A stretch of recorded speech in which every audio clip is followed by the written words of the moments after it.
अलिफ से अनार, अलमता से आम, बे से बंदर, पे से पतंग, ते से ताला,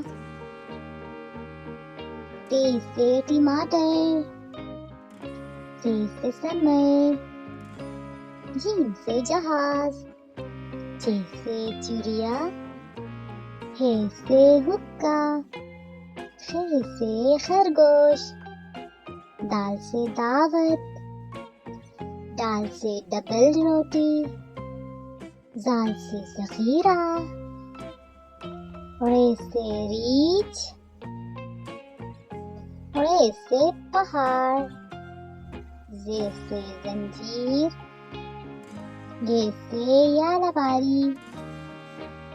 सीन से सेब, शीन से शलजम, स्वाद से सोफा,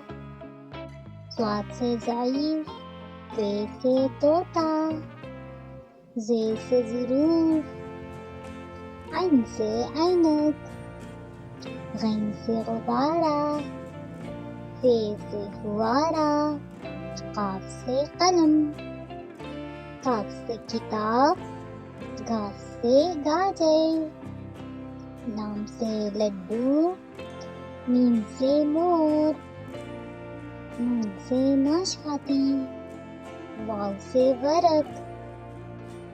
हा से हाथ, हमज़ा से गाय,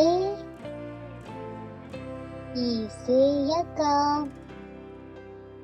ये से तारे,